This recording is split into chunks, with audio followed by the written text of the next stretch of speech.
और जय शंकर भगवान की जय।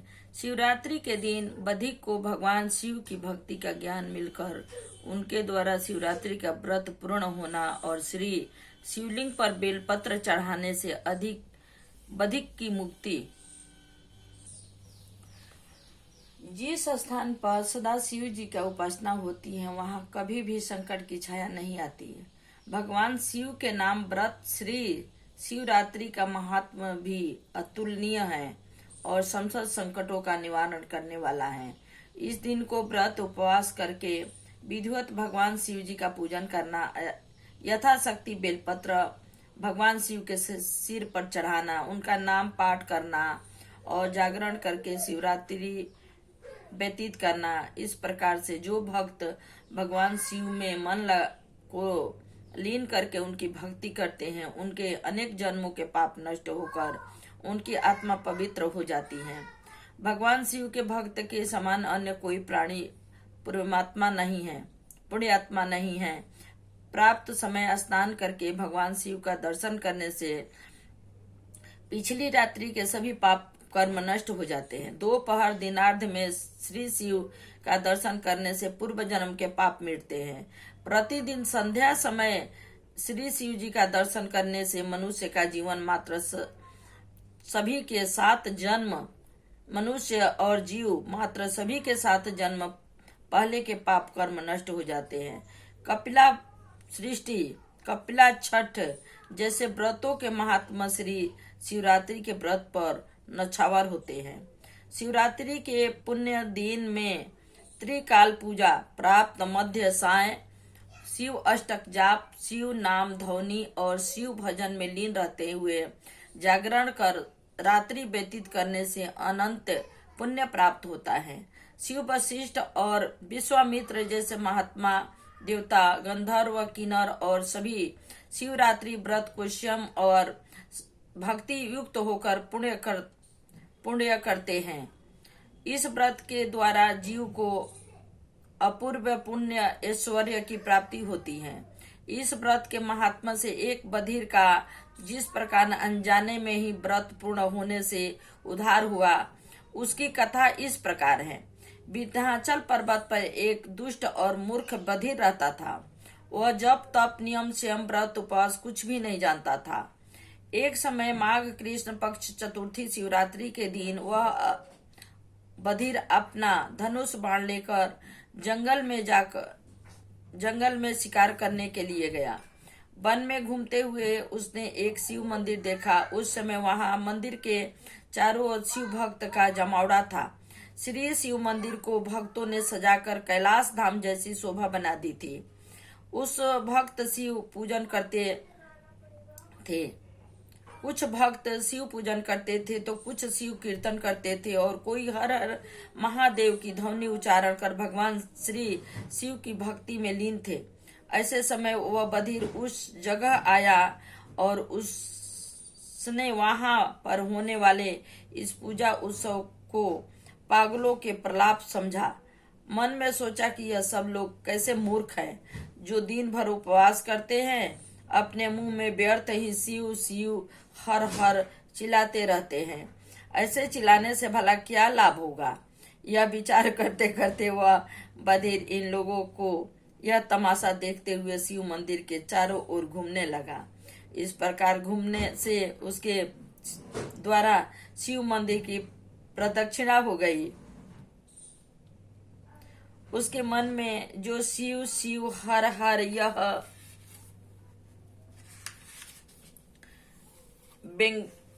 व्यंग और विनोद की भावना उत्पन्न कर रहे थे, कहीं अन्याय सिंह भगवान शिव का जाप जैसा हुआ। बधिर इसके बाद वहां से चला और शिकार की खोज में घूमने लगा। इस प्रकार घूमते घूमते संध्या हो गई, परंतु बधिर को दिन में कोई शिकार योग्य जंतु नहीं मिला। प्राप्त घर से चलकर घूमते विचरते संध्या हो गई और वो बधिर शिकार की चिंता में भूखा प्यासा वन में घूमता रहा। इस कारण उसके द्वारा अनजाने में ही शिव जी का उपवास पूर्ण हुआ। अंत में सायकाल को उसे एक तालाब दिखाई पड़ा। तालाब के किनारे एक बड़ा बेल का वृक्ष था। पेड़ था, वृक्ष यानी पेड़ था, वह बधिर उस इसी विचार में उस पेड़ पर चढ़ गया, शायद दूर कोई शिकार दिखाई दे। उसी पेड़ के नीचे एक विशाल शिवलिंग रखा हुआ था। बधिर जब बेल के पेड़ पर जाकर बैठा तो दूर देखने के लिए पेड़ की डाली से जो बेल पत्तियां उसकी आंखों के आगे आती, उन पत्तियों को तोड़कर वह नीचे भूमि पर गिरा देता। वह बेल पत्तियां नीचे रखे शिवलिंग पर गिरती। इस प्रकार पेड़ पर बैठे बैठे बधिर को 2 घंटे रात्रि हो गई और वह इसी प्रकार पत्तियां तोड़ तोड़ कर नीचे गिराता रहा और पत्तियों को नीचे गिरकर भगवान शिव की मूर्ति पर चढ़ रही थी। इतने में ही एक प्यासी हिरणी पानी पीने के लिए उसी तालाब में आई। वह हिरणी गर्भवती थी। बधिर ने हिरणी को देखा और हिरणी के बधिर को देखते ही अपना काल मृत्यु समझा। बधिर ने मनुष्य को बाण चलाकर हिरणी को की ओर निशाना लगाया। वह बाण छोड़ना ही चाहता था कि हिरणी बधिर की ओर देखकर दया भाव युक्त वचनों से बोली, हे सज्जन मनुष्य, मैंने तुम्हारा क्या बिगाड़ा है जो तुम बाण से मुझे मार डालना चाहते हो? इस समय मैं गर्भवती हूँ। मेरे पेट में दूसरे जीव की भी उपस्थिति है, मौजूदगी है। यदि तुम मुझे मारोगे तो मेरी मृत्यु के पाप के साथ साथ तुम्हें मेरे बालक के मरने, बाल हत्या का भी पातक लगेगा। वह एक वाहन सवार का जानवर के जीव मारने से एक बकरा मारने का पाप होता है। 100 बकरे मारने पर एक बैल मारने का पाप लगता है। 100 बैल मारने पर एक गौ हत्या गौ का तथा गौ हत्या करने से एक ब्राह्मण हत्या और 100 ब्राह्मण हत्या करने से एक स्त्री हत्या का पातक लगता है। 100 स्त्री हत्या करने से एक गुरु हत्या और 100 गुरु हत्या करने से एक गर्भवती के वध का दोष लगता है। इससे बिना अपराध मेरी हत्या करके इतना महापाप अपने सिर पर न लो। हिरणी के शब्द सुनकर बधिर ने कहा, मैं आज दिन भर भूखा हूँ, परंतु तेरी प्रार्थना सुनकर मुझे दया आ गई और अब मैं अपना बाण उतार लेता हूँ। ये हिरणी, तू कौन है? अपनी जीवन कथा मुझे बतला। मैं तेरी उपदेश भरी यह ज्ञान कथा सुनने को व्याकुल हो रहा हूँ। बधिर के ऐसे वचन सुनकर हिरणी कहने लगी, मैं पूर्व जन्म में अप्सरा थी। मेरा नाम रंभा था। मेरी सुंदरता को देखकर सब देवता मोहित हो गए थे। मैं अपने रूप, लयवन और नित्य एवं गायन चतुर के अभिमान से उत्पन्न उन्मत्त हो गई। मैंने बुद्धि भ्रष्ट होकर हिरण्य नाम के एक राक्षस का सहवास कर लिया। उस राक्षस के कुसंग के कारण मैंने भगवान शिव की आराधना को त्याग दिया। परंतु एक समय पाकर मैं जब मेरा पति राक्षस शिकार के लिए गया था, श्री शंकर भगवान का दर्शन करने कैलाश पर्वत पर गई। उस समय भगवान शिव मुझसे नाराज हुए और मेरी मति भ्रष्ट देखकर श्राप दिया कि हे रंभा, तू अपनी दोनों सहेलियों के साथ मृत्यु लोक में हिरणी का जन्म लेगी और हिरण्य दैत्य मृग का जन्म लेकर तेरे साथ काम कीड़ा करेगा। भगवान शिव का ऐसे श्राप सुनकर मैं बहुत दुखी हुई। मैंने विनय पूर्वक उनसे प्रार्थना करके उन श्राप से मुक्ति का कारण पूछा। तब दया करके भगवान शंकर ने कहा कि 12 वर्ष के बाद तुम लोग मृग शरीर को त्याग कर मेरी मुक्ति शिवलोक और अपना रूप प्राप्त करोगे। शिवलोकी में आओगे और अपना रूप प्राप्त करोगे। उस समय मैं हिरणी होकर इस वन में अपनी पति के साथ रहती हूँ। अब मैं गर्भवती हूँ। मेरा प्रसव समय नजदीक है। मैं अपने घर जाकर गर्भ से मुक्त प्रसव होने के बाद होकर अब तुम्हारे पास लौट कर आऊंगी। उस समय तुम मेरा वध करना। हिरणी की बातों सुनकर बधिर ने कहा कि तेरी यह सब बातें तो सत्य कैसे मानूं? मैं सत्य कैसे मानूं? तुझे मेरा विश्वास आए, इसके लिए तू सौगंध खा, तब मैं तुझे यहाँ से जाने दूंगा। बधिर ने की बात मानकर हिरनी ने कई प्रकार की सौगंध ली, उसे विश्वास दिलाकर तालाब में पानी पिया और अपने घर लौट गई। बधिर वहीं पर बैठा रहा और बेल की पत्तियां तोड़ तोड़ कर नीचे गिराते रहा।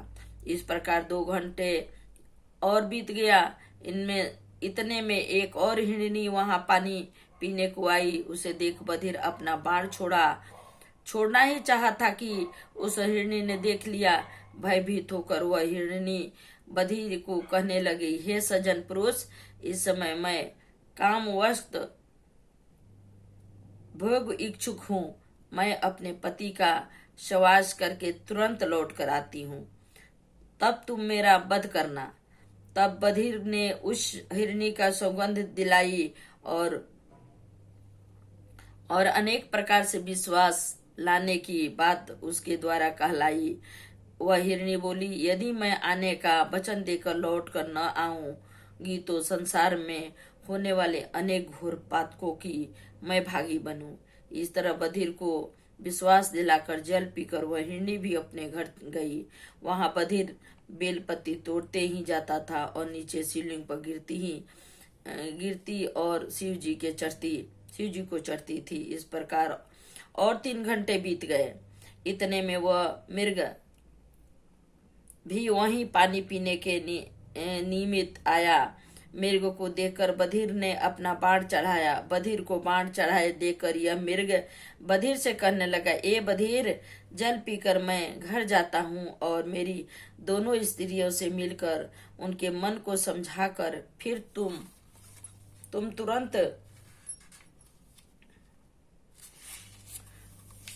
तुरंत लौट कर आता हूँ, तब तुम मेरा वध कर डालना। मृग की विनय सुनते ही बधिर ने उसे भी सौगंध लेने को कहा। तब मृग बोला कि यदि मैं वचन देकर लौट कर न आऊं तो संसार की सभी प्रकार की हत्याओं के दोष मुझे लगे। बधिर, तुम विश्वास करो, मैं अभी लौट कर आऊंगा। ऐसा कहने पर मृग को भी बधिर ने वहां जाने दिया। एकाकी और निराश उस समय बधिर को कोई और काम न होने से वह निरर्थक मन बहलाने के लिए ही मूर्खता पूर्वक विचारों से शिव शिव हर हर महादेव की ध्वनि रटता जा रहा था और बेलपत्र भी तोड़ता ही रहा। इस प्रकार हर घड़ी पुण्य होते ही उसने मुख से शिव नाम का उच्चारण और बेलपत्र गिरने से पूजन की विधि पूरी होती रही। इतने में ही और तीसरी हिरनी भी तालाब में पानी पीने के लिए आई। वो जो ही पानी पीने की ओर बढ़ी तो यो ही बधिर ने बाण धनुष पर चढ़ाया। तभी हिरनी ने देखा कि बधिर बाण छोड़ना ही चाहता है। वह तुरंत बधिर को देखकर बोली, ए बधिर, उस समय तुम मेरा संहार न करो।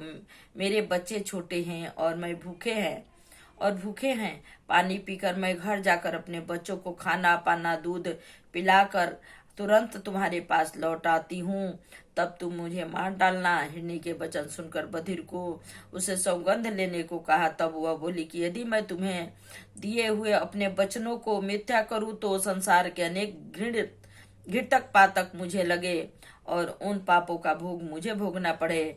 उसकी इस प्रकार का सौगंध सुन बधिर ने उसको भी जाने दिया। पानी पीकर तीसरी हिरण भी चली गई। बधिर के पास जाकर पहली हिरण प्रसूता हुई बच्चे को जन्म दिया, दूसरी को अपने पति मृग की इच्छा को पूर्ण किया और तीसरी ने अपने बच्चे को सतपान कराया। पश्चात तीनों हिरनी को मृग बधिर को दिए वचन का पालन करने का विचार से अपने सब बच्चों को साथ देकर तुरंत व्याधि के पास लौट गए। उस समय मृग ने पहले ही व्याध से कहा, हे बधिर, सबसे पहले तुम मेरा वध करो। और वह तीनों मृग कहने लगे कि मृग के पहले हम तीनों का वध करो। इन सब के ऐसे वाक्यों और मरने की प्रसन्नता पूर्वक इनकी इच्छा देखकर उस समय बधिर को बहुत आश्चर्य हुआ। उसका अंतःकरण गदगद हो गया, उनका मन गदगद हो गया, करुणा से भर गया और उसकी आंखों में आंसुओं की धारा बहने लग गई। बधिर ने अपना धनुष बाण फेंक दिया और उन सबसे क्षमा मांगकर उन्हें प्रणाम करने लगा। बधिर बोला, आज तुम लोगों का अपने जीवन के लिए त्याग और वचन पालन की सत्यता को देकर तुम्हारे प्रभाव से मैं कृतार्थ हो गया। मुझे आत्मज्ञान पैदा हो गया। इस संसार की सब माया झूठी है। अब मैं भगवान शिव का शरणागत करता हूँ।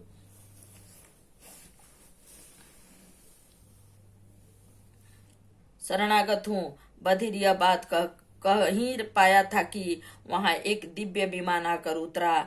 इस पर शिव के गण बैठे हुए थे। विमान पृथ्वी पर आकर रुकते ही शिवगण के प्रभाव से वो मृग परिवार अपने प्रथम रूप को प्राप्त हो गए और व्याध्य ही दिव्य शरीर प्राप्त हुआ। सबने मिलकर प्रसन्नता पूर्वक शिव गणों द्वारा इन सबको विमान पर बैठाकर व्याध्य ही के सहित शिवलोक को प्रस्थान किया। जय शंकर भगवान की जय।